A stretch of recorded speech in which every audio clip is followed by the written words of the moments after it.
राम राम मंडळी, सत्यघटनेवर आधारित नवनवीन व्हिडिओजसाठी माझ्या चॅनल क्राईम स्टोरीज मराठीला सबस्क्राईब करायला विसरू नका. देव हा प्रत्येक ठिकाणी पोहोचू शकत नाही, म्हणून देवाने आई आणि वडील या दोघांना प्रत्येक घरात पाठवलेला आहे, जेणेकरून त्यांच्या मुलांना आधार मिळेल. पण हाच आधार त्या 4 मुलींसाठी अभिशाप बनला होता. सख्या आईवडिलांनी स्वतःच्या सख्या पोरींना परपुरुषाबरोबर शरीर संबंध प्रस्थापित करण्यासाठी त्यांना मजबूर केलं. आता ह्या 4 मुली हे घाणेरडं काम करण्यासाठी कोणत्या परिस्थितीत तयार झाल्या ते पाहण्यासाठी मित्रांनो, या घटनेची सविस्तर चर्चा करण्यासाठी तुम्ही माझ्या चॅनलवर नवीन असाल तर चॅनलला नक्की सबस्क्राईब करायला विसरू नका. व्हिडिओ थोडाफार जरी आवडला असेल तर व्हिडिओला पण लाईक करायला विसरू नका. ही घटना आहे छोट्याशा गावातली. त्या गावामध्ये एक जोडपं राहत होतं.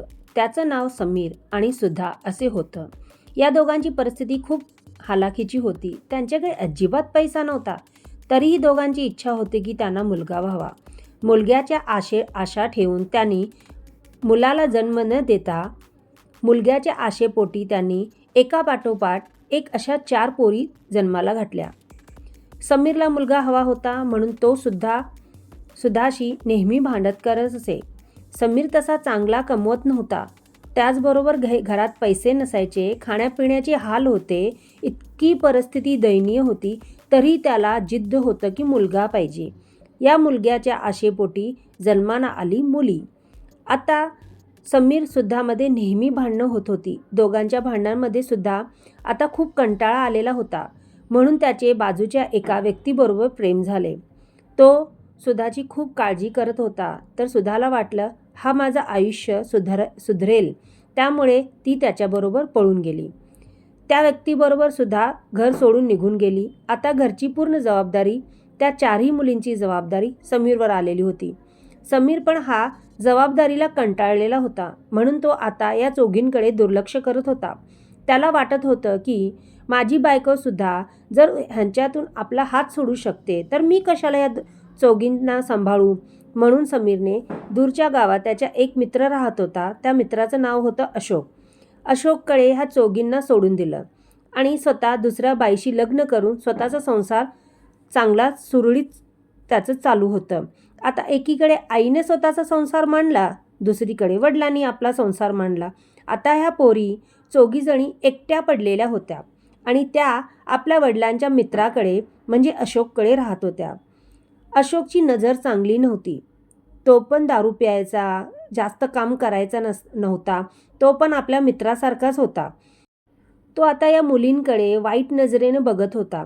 आता ह्या चौघींना पालनपोषण करण्यासाठी पैसा लागणार होता. आता हा पैसा आणणार कुठून, म्हणून तो त्या चौघींना घरचं काम लावायचा. घरचं काम आवरलं तर नंतर शेतावर शेतमजुरी करायला पाठवायचा. म्हणजे दिवसभर त्या पोरींकडून काम करून त्यांच्याकडून राबून घ्यायचा.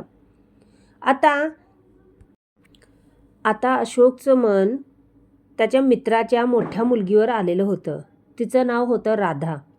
राधा तरुण झालेली होती, दिसण्यामध्ये खूप सुंदर होती, आकर्षक वाटत होती. नुकतंच तारुण्य तिचं फुलत होतं, म्हणून आता ह्या राधा नावाच्या फुलाला अशोकला आता तोडायचं होतं, म्हणून तो तिच्या पाठीमागे फिरत होता. पण डाव साजताच जसं त्याला वेळ मिळाली अशोकला, तिने आपला डाव धरला.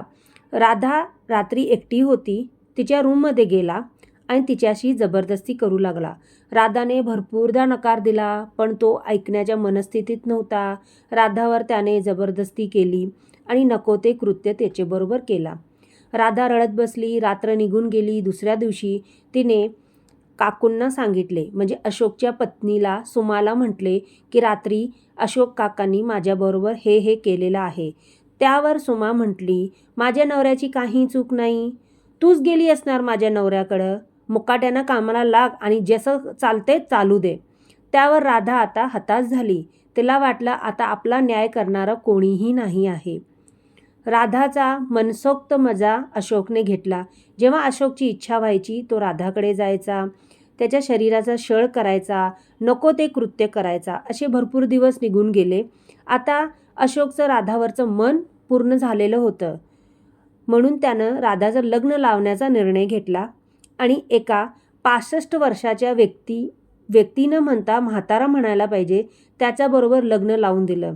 पण लग्न लावताना त्या म्हाताऱ्याकडनं तरुण मुलगी देतो म्हणून ह्यामुळे त्याच्याकडनं 5 लाख रुपये घेतले. आता ह्या 5 लाखाची अशोक मजा करत होता. आता नंतर त्याची नजर जी होती आता राधाच्या छोट्या बहिणीवर आली.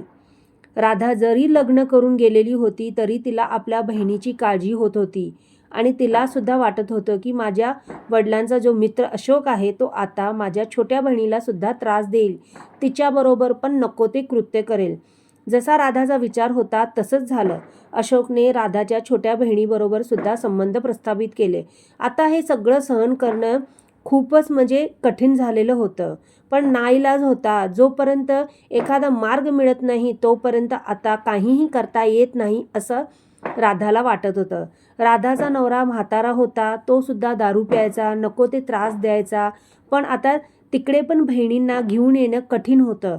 म्हणून आता ह्या सगळीकडच्या त्रासाला कंटाळून अखेर राधाने निर्णय घेतला, ती पोलीस चौकीत घेतली आणि त्याने अशोक विरुद्ध गुन्हा दाखल केला की त्याने माझ्याबरोबर आणि माझ्या छोट्या बहिणीबरोबर नको ते कृत्य केलेलं आहे, आमचे शारीरिक छळ केलेले आहेत, मानसिक छळ केलेले आहेत आणि जे जे तिच्या आयुष्यात घडलं त्या राधाने सगळं पोलिसांना सांगितलं.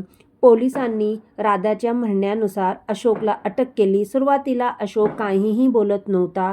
सुरुवातीला तो उडवाउडवीची उत्तर देत होता. तो म्हणत होता, मी मुलींसारखं ह्यांना जपलेलं आहे, त्या मुली माझ्यावर आरोप करत आहेत, मी चुकीचा नाही. पण जेव्हा पोलिसांनी खाक्यांचा जोर दाखवला तेव्हा अशोक हा पोपटासारखं बोलू लागला आणि नंतर त्याने सगळा गुन्हा कबूल केला. आता अशोक तुरुंगात आहे, आपली केलेल्या शिक्षा भोगत आहे आणि आता राधा आणि तिच्या तिन्ही बहिणी आता एका NGOमध्ये आहेत आणि स्वतःला सावरण्याचा प्रयत्न करत आहेत. त्या चौघींनी खूप काही त्रास सहन केलेले होते.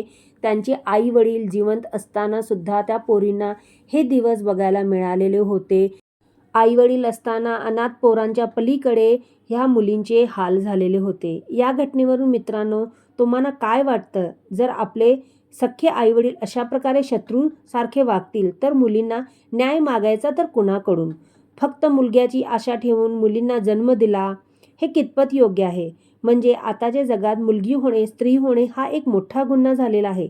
प्रत्येकजण स्त्रीला फक्त शारीरिक दृष्ट्या तिचा वापर करण्याचा विचार करतो. तर ह्या घटनेबद्दल तुम्हाला मित्रांनो काय वाटतं? तुमच्या प्रतिक्रिया नक्की सांगा. भेटूया अशाच प्रकारच्या सत्य घटनेवर आधारित नवनवीन व्हिडिओजमध्ये. तोपर्यंत स्वतःची काळजी घ्या, सतर्क राहा. जय हिंद, जय महाराष्ट्र.